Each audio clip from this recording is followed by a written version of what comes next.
En manchette, aujourd'hui, investissement de 3 millions de dollars à la visitation de l'île du Pas. Bonjour à tous et bienvenue à votre bulletin d'information sur les ondes de CTRB, votre télévision locale et régionale. On vous parle en manchette en début de bulletin de cet investissement important à l'île du Pas. La députée de Berthier et ministre du Tourisme, Caroline Proulx, a annoncé que des investissements de plus de 3 millions de dollars dans Berthier permettront d'assister la municipalité de la visitation de l'île du Pas dans la planification, l'amélioration et le maintien des infrastructures de son réseau routier local et municipal. Ces sommes permettront la réfection du rang de l'île du Pas. Soucieux de bien répondre aux besoins des usagers de la route dans la Naudière, le gouvernement, mentionne notre député, soutient les municipalités dans la mise aux normes et la revitalisation des infrastructures routières. Pour l'année 2023-2024, le gouvernement investira plus de 380 millions de dollars dans toutes les régions du Québec pour assurer un réseau routier plus efficace et sécuritaire aux Québécois. On regarde et on écoute maintenant la conférence de presse qui a permis l'annonce de ces investissements fort importants pour l'île du Pas. Madame Caroline Proulx, députée de Berthier, ministre du Tourisme, ministre responsable de la région de la Naudière. Monsieur Alain Goyette, maire de la municipalité de la visitation de l'île du Pas. Madame Nancy Gattin, directrice générale, greffière et trésorière de la municipalité de la visitation de l'île du Pas. Monsieur Jacques-Émile Cardin, responsable de la voirie municipale. Mesdames, Messieurs les conseillers, membres représentants de GBI de Pavage JD. Bonjour à tous. Je me présente. Mon nom est Jean-François Coutu, directeur général adjoint de la municipalité de la visitation de l'île du Pas. J'agirai ici comme maître de cérémonie et il me fait plaisir de vous accueillir à cette petite terre symbolique relative aux grands travaux de réfection du rang de l'île du Pas. Dans un premier temps, permettez-moi d'inviter M. Alain Goyette, maire de notre municipalité. M. Goyette.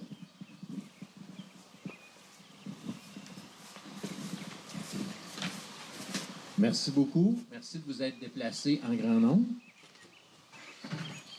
Je suis heureux de vous accueillir ici sur le terrain de la commune de l'île du Pas, un des derniers vestiges du régime seigneurial, pour lancer le plus important chantier de l'histoire de l'île du Pas. Effectivement, c'est la grandeur du chantier, le montant, la grande contribution de Mme Proulx. Ça a fait que ça va se concrétiser, ça va se réaliser. Ces travaux auront pour but non seulement la réfection du pavage, mais également des infrastructures sous-jacentes, ceux qu'on ne voit pas, ceux qui sont en dessous du chemin, qu'on pense que tout va bien, puis c'est là que ça va mal. Qui, eux, rendront notre municipalité plus résiliente et plus résistante aux effets des changements climatiques, en plus d'assurer la sécurité de nos citoyens et citoyennes. Les membres du conseil municipal, la population de la visitation de l'île du Pas et moi-même, tenons à remercier le ministère des Transports et de la Mobilité durable pour l'importante contribution financière, ainsi que notre députée et ministre, Mme Caroline Proulx, pour l'excellente collaboration dans ce dossier. Merci beaucoup. Merci à votre personnel également.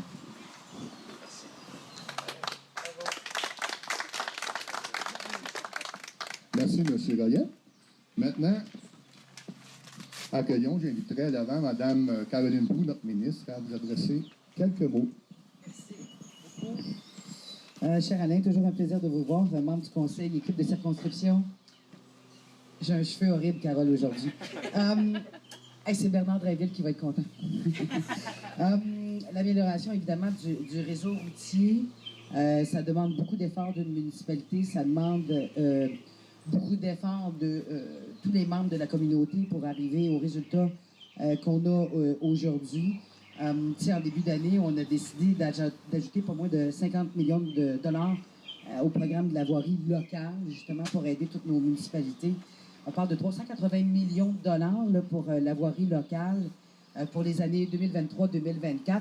Donc, très, très fier d'annoncer aujourd'hui 3 millions 2 pour le projet de réfection du rang de l'île du Pas. Planification stratégique, déplacement sécuritaire des gens, mais également dans une perspective touristique, vous l'aurez compris que le développement de nos municipalités, le maintien de la vitalité régionale de chacune de nos régions du Québec passe évidemment également par la réfection des infrastructures routières.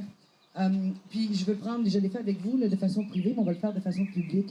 Remercier infiniment mon bureau de circonscription, Carole Noël, Daniel Soucy qui est là aussi, qui sont mes yeux, mes mains, ma tête, mon cœur sur le terrain, puis qui permettent l'accomplissement d'une annonce comme celle-ci. Oui, des équipes de la ministre Guilbeault, oui, les efforts de la députée, mais je tiens publiquement à remercier chaleureusement mon équipe de circonscription qui est là toujours pour accompagner des maires comme vous, Monsieur le maire. Alors, procédons à cette pelletée de terre. Merci infiniment. De l'île du Pas, on traverse le pont et on se rend à Saint-Ignace-de-Loyola. La municipalité a tenu une séance extraordinaire. Le conseil municipal, c'était jeudi dernier. Voici donc des sujets qui ont retenu l'attention de CTRB. Il était question du règlement d'emprunt pour les travaux de voirie, de paiement d'une partie des travaux pour le dôme au-dessus de la patinoire et un remboursement au CABA. On écoute ces extraits. Le règlement d'emprunt, c'est le là, de facile. Pas très longuement, on va boucler l'eau à Saint-Joseph. Puis aussi, on va faire le réseau d'égout jusqu'au point de Saint-Joseph. Saint-Joseph est l'église. Puis le règlement d'emprunt va se constituer. Le conseil a donné le préambule de fabriquer du présent règlement. Le conseil est autorisé à effectuer des travaux de prolongement de la réseau d'égout et de la réfection repoussée de la rue de l'église pour une dépense au montant de 608 612,50. Article 3, aux fins d'acquitter la dépense prévue par le présent règlement, le Conseil est autorisé à emprunter un montant de 608 612,50 sur une période n'excédant pas 10 ans. Article 4, pour pouvoir aux dépenses engagées relativement aux intérêts et au remboursement en capital des échéances annuelles de l'emprunt, il est par le présent règlement imposé et il sera prélevé annuellement durant le terme de l'emprunt sur tous les immeubles imposables sur le territoire de la municipalité, une taxe spéciale pour le réseau aqueduc à un taux suffisant d'après la valeur telle qu'apparaît au rôle d'évaluation en vigueur chaque année. Il sera prélevé également durant le terme de l'emprunt sur tous les résidents du secteur concerné de la rue d'église, une taxe spéciale au frontage pour le réseau d'égout à un taux suffisant d'après la longueur frontale telle qu'apparaît à leur fiche d'évaluation. C'est 5, le Conseil affecte à la restitution de l'emprunt décrété au président règlement toute contribution ou subvention qui pourrait être versée pour le paiement d'une partie de la totalité de la dépense décrétée par le présent règlement. Le Conseil affecte également au paiement d'une partie ou de la totalité du service de dette toute subvention payable sur plusieurs années. Le terme de remboursement de l'emprunt correspond au montant de la subvention sera ajusté automatiquement à la période fixée pour le versement de la subvention. Article 6, le présent règlement de en vigueur conformément à la loi. Donc, on a 314 000 de la TEC. On va avoir le montant qui va être payé pour les réseaux d'égout par les citoyens à temps du maître. 121 000. Okay. Après ça, ben, la balance, ben, c'est un règlement d'emprunt qui va être payé par tout le monde. Mais ça va être. Le règlement d'emprunt, je vous le dis, c'est pour la conduite d'eau. On emmène qu'on fait du gaz. Parce que on ne peut pas se servir de la TEC non plus. Le montant de la TEC, c'est-à-dire c'est rien pour le chaud. Parce que le règlement d'emprunt, lui, va servir à une partie de l'eau, mais aussi pour le rosé. À faire le rosé au monnaie. Donc, en réalité, monsieur le maire, on a 314 000 pour la TEC, 121 000 comme dans les citoyens. Donc, un règlement d'emprunt. Dans 200. On a peut-être le règlement d'emprunt, c'était à peu près 200. Un petit peu plus que 200 000. 179 000.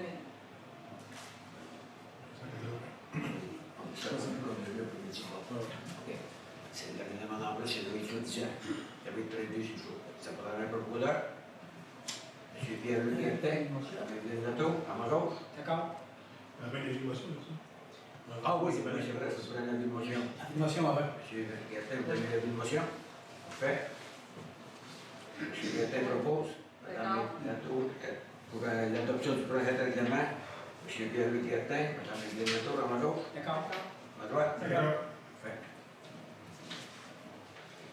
2 travaux d'eau en mois patinoire et l'autorisation au directeur général de payer un montant de 445 708,10 taxes incluses à l'industrie danoise pour la mise en place du don et de conserver une retenue de 5 du montant total de 469 166,42, soit la somme de 23 458,32 qui sera remis au moment de la réception définitive des travaux qui pourrait se faire dans les 45 jours après la fin des travaux. En temps normal, la retenue, si je ne me trompe pas, qu'on soit la retire pendant presque un an. C'est s'il arrive quelque chose, s'il y a quelque chose qui n'est pas correct, à ce moment-là, si lui ne va pas venir réparer, bon, on peut se servir de cet argent-là pour préparer. Ça prendrait M. Gilles Courchaine, M. Louis-Charles Bertin, à ma droite. À gauche. 4. Programme d'aide à la voirie locale, volet entretien. 3.1. Autorisation de la municipalité Saint-Signal de Loyola à informer le ministère des Transports et de la mobilité durable de l'utilisation des compensations visant l'entretien courant et préventif des routes locales 1 et 2, ainsi que les éléments des ponts situés sur ces routes, dont la responsabilité incombe à la municipalité conformément aux objectifs du programme d'aide à l'entretien du réseau routier local.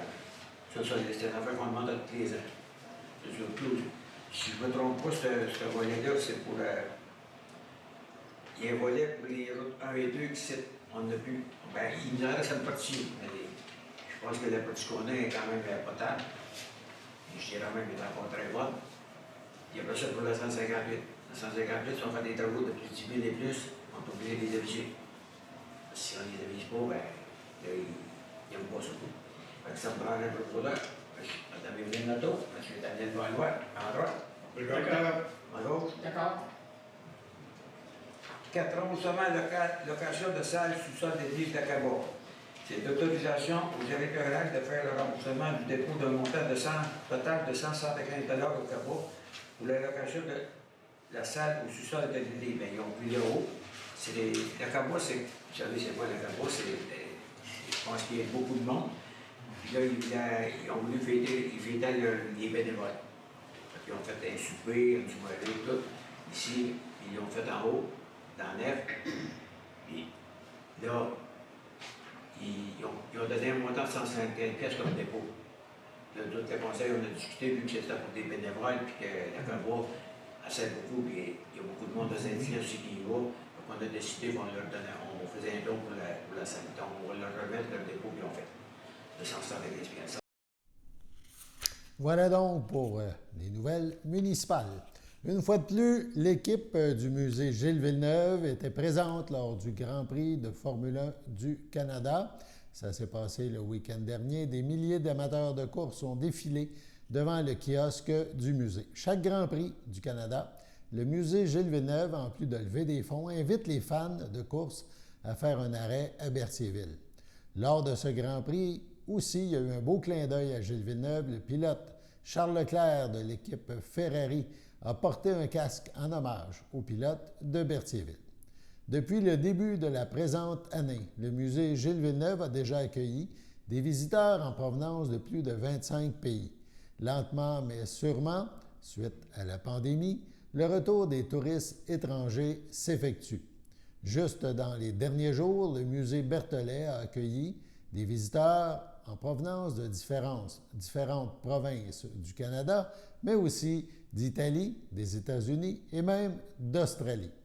Rappelons que le musée Gilles Villeneuve accueille des visiteurs chaque jour de la semaine entre 9h et 17h. Avant d'aller à la pause, on regarde quelques images captées face au kiosque du Grand Prix lors, évidemment, de ce week-end F1.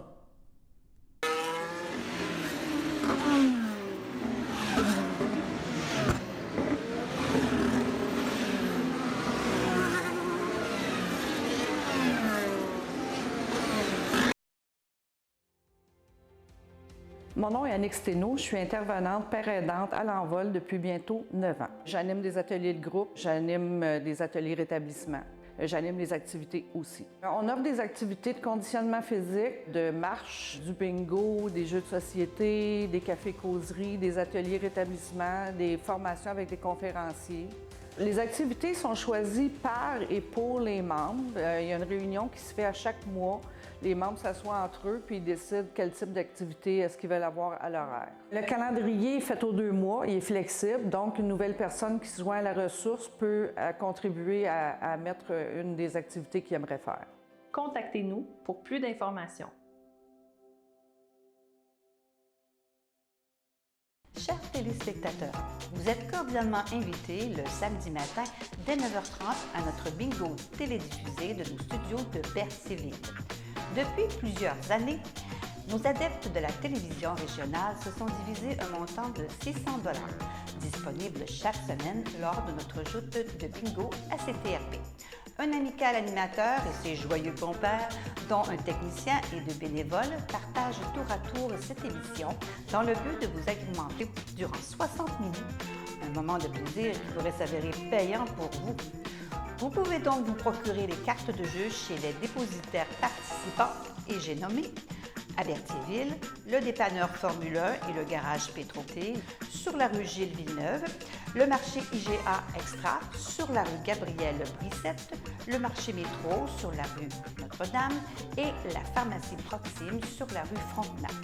À Saint-Ignace-de-Loyola, le dépanneur Esso sur la rue de la Traverse et le marché Aldo sur le rang Saint-Michel.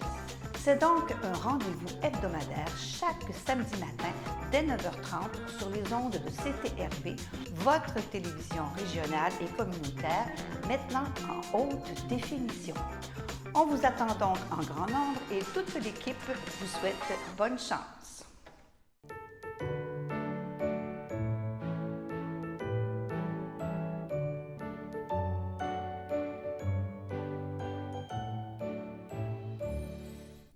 Il y a une page blanche dans le grand livre des anniversaires de CTRB en ce 19 juin, donc pas d'anniversaire à souligner aujourd'hui, mais peut-être est-ce votre anniversaire. Alors, pour ceux et celles dont c'est l'anniversaire en ce 19 juin, toute l'équipe de CTRB se joint à moi et vous souhaite bonne fête. On passe dans le monde de la culture. Jeudi, le 15 juin dernier, Culture Lanaudière recevait amateurs et amatrices d'art et de culture lanaudoise, des artistes de la région ainsi que ses partenaires pour célébrer les 5 ans de sa boutique culturelle en ligne, le 4673.ca. Plus d'une quarantaine d'invités ont donc assisté à l'événement qui se déroulait en fin d'après-midi au bureau de Culture Lanaudière, rue Baudry-Nord à Joliette. Ce fut l'occasion de rappeler le but de la boutique, qui est de rendre accessibles les œuvres en art visuel, métiers d'art, littérature et musique à un large public par l'aspect entièrement numérique du commerce et la vaste proposition, tant dans les genres d'œuvres que dans la variété des prix. De plus, la boutique a la particularité de voir la totalité de ses bénéfices réinvestis en culture afin de soutenir la mission de Culture Lanaudière. Après maintenant 5 ans, grâce à la boutique Le 4673, nous sommes fiers de pouvoir dire que nous sommes très près d'atteindre notre objectif de départ. Nous souhaitons créer un fonds culturel qui nous permettra de soutenir les projets de nos artistes. Conséquemment, ces profits seront redonnés à la communauté artistique et culturelle de Lanaudière, affirme la directrice générale de Culture Lanaudière, André Saint-Georges. Vernissage de l'exposition entre nos murs, en plus de créer un moment de réseautage, l'événement a permis aux invités de découvrir la nouvelle exposition, donc Entre nos murs, qui met de l'avant une sélection des œuvres en vente sur la boutique le 4673.ca. Cette exposition est renouvelée 2 fois par année, au printemps et à l'hiver, pour faire la promotion des artistes de la boutique en ligne. Il fut aussi annoncé lors de cet événement que cette année, le 4673.ca sera présent via des antennes qui seront situées à l'Assomption, Repentigny et Terrebonne, grâce à un partenariat avec le théâtre Hector Charland, le théâtre Alphonse Desjardins ainsi que le théâtre du Vieux-Terrebonne. Les détails de ce nouveau partenariat seront connus à l'automne 2023. Cette nouveauté a ravi les artistes présents à la fête et le vernissage s'est déroulé dans la joie Donc, tous étaient heureux de se revoir. Une porte-parole dévouée à Culture Lanaudière a eu le plaisir de présenter Culture Lanaudière a eu le plaisir de présenter sa porte-parole, l'actrice et autrice Marie-Joanne Boucher. Cette dernière représente le 46-73 depuis ses débuts en 2018 et sera encore de l'équipe cette année pour faire rayonner la boutique. Sa présence sur place lors de l'événement a provoqué de belles rencontres avec les invités et elle a pu souligner son attachement à la boutique. Marie-Joanne Boucher a exprimé un fort sentiment d'appartenance à Lanaudière et illustré les raisons qui font qu'elle est la porte-parole de la boutique, soit la mission même de redonner au milieu culturel, l'achat local et son admiration pour le travail des artistes. Culture Lanaudière remercie donc Marie-Joanne pour son engagement. À propos de la boutique, le 46-73, donc, c'était créé par Culture Lanaudière, qui est un organisme régional indépendant mandaté au développement des arts et de la culture, ainsi qu'à la professionnalisation des artistes de la région de Lanaudière. La boutique culturelle, le 4673.ca, est en ligne, donc, on l'a dit, depuis mai 2018. Cette boutique permet la mise en valeur du talent des artistes lanaudois partout dans le monde grâce à la plateforme numérique. Toutes les œuvres en vente ont été créées par des artistes lanaudois provenant des arts visuels, des métiers d'art, de la littérature et de la musique, et la totalité des bénéfices, on le rappelle, est réinvestie en culture. Donc, le 4673 est sur Facebook, Instagram, et on peut visiter le site web, le 4673.ca. Sur ce, on va à la pause. Connaissez-vous notre frigo partage? C'est un frigo qui permet de lutter contre la faim et de contrer le gaspillage alimentaire. Les personnes peuvent se servir gratuitement selon leurs besoins. Nous avons besoin de vous pour le remplir. Nous acceptons les fruits, les légumes, les canages, les produits céréaliers, les produits laitiers et les denrées non périssables. Nous n'acceptons pas les plats cuisinés à la maison, les produits déjà ouverts, les produits périmés, l'alcool, la viande et le poisson. Nous sommes ouverts du mardi au vendredi de 13h à 16h et les jeudis jusqu'à 18h30. Le frigo est situé à l'intérieur de notre comptoir meuble au 555 rue Montcalm en passant par le stationnement. Pour plus d'informations, contactez Stéphanie Ross, 450-836-6966 au poste 1. Suivez-nous sur Facebook.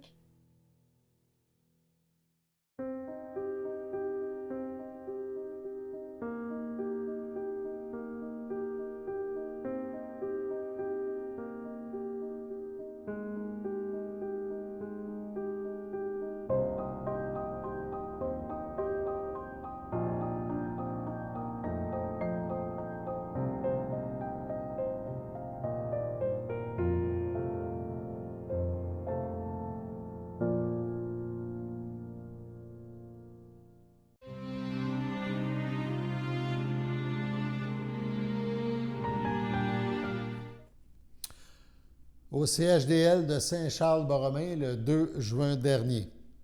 À l'aube de ses 74 ans est décédée Mme Nicole Lambert, fille de feu Damas Lambert et de feu Marie-Ange Raté, demeurant à Berthierville, mais native du lac Saint-Jean. Elle laisse dans le deuil ses enfants, Estelle Terrien, Pierre Giguère, Lily Terrien, Denis Desroches, Dany Terrien, Sylvie Garot, José Terrien, Luc Chaput.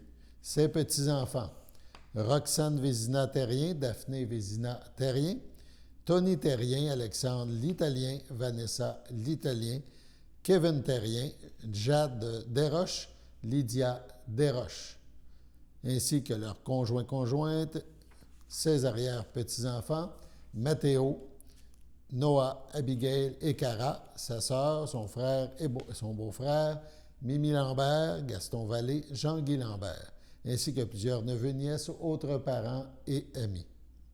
La famille vous accueillera samedi le 24 juin dès midi au complexe funéraire Thériault, rue Notre-Dame à Berthierville. Suivra une liturgie à la chapelle du complexe à 15h. Les cendres de Mme Lambert seront déposées au columbarium du complexe de Berthierville. À son domicile, le 23 mai, à l'âge de 94 ans, est décédé M. Régent Savignac, époux de feu Louisette Laforêt, demeurant à Berthierville. Lui a précédé sa fille, Joanne.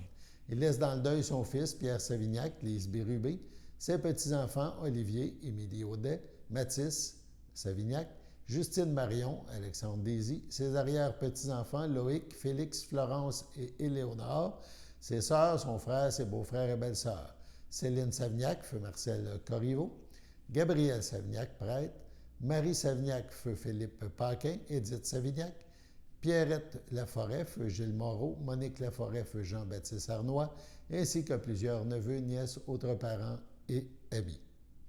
À Trois-Rivières, accidentellement, le 11 juin, à 52 ans, est décédé Patrick Pinault, fils de Lynne Dufresne et de François Frappier, demeurant à Trois-Rivières. Il laisse dans le deuil, outre ses parents, ses enfants, Maxime, Sandrine, William Gauthier, Élodie et Élie, sa sœur Claudia Frappier, Johan Gagné, son filleul Samuel, sa nièce Émilie, son ami de cœur Marie-Renée Noël, ainsi que Marc Pinault, ses oncles, tantes, cousins, cousines, autres parents et amis. La famille vous accueillera vendredi 23 juin dès 10h au salon funéraire F. Thériault, 741 rue Notre-Dame à Berthierville. Un hommage suivra à 14h en ce même lieu. Sur ce, on passe à la météo.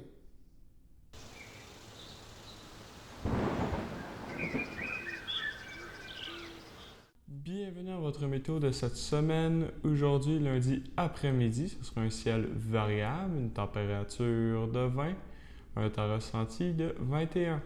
Lundi soir, c'est ensoleillé avec passage nuageux, une température de 18, un temps ressenti de 18. Lundi nuit, ce sera des passages nuageux, une température de 12, un temps ressenti de 11. Mardi matin, c'est un ciel variable, température de 15, un temps ressenti de 15. Mardi après-midi, ce sera des risques d'averses, une température de 25, un temps ressenti de 29, moins de 1 mm de pluie. Mardi soir, c'est ensoleillé avec passage nuageux, une température de 22, un temps ressenti de 25. Et voilà, c'était tout pour votre météo. Toute l'équipe de CTRB, votre télévision locale et régionale, vous a présenté son bulletin d'information des nouvelles qui vous concernent, des nouvelles de chez nous. Donc, on vous remercie d'être à notre antenne. On se revoit demain pour la prochaine édition du bulletin d'information à CTRB. Bonne fin de journée et on se revoit demain.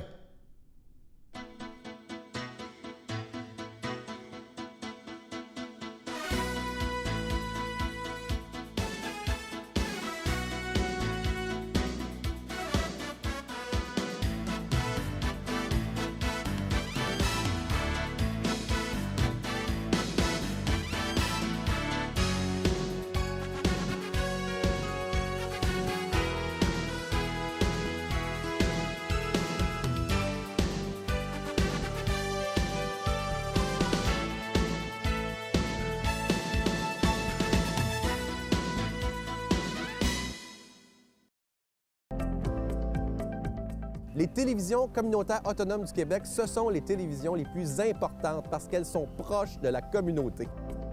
On veut encourager des gens qui parlent de ce qui nous intéresse, mais aussi qui participent au développement local. Mais c'est fini le temps là, où on allait lire une affaire qui a été écrite avant hier au bout du monde. Non! Tu veux savoir ce qui se passe chez vous? Bien, ma télé préférée, c'est la télé autonome communautaire. C'est ici que ça se passe.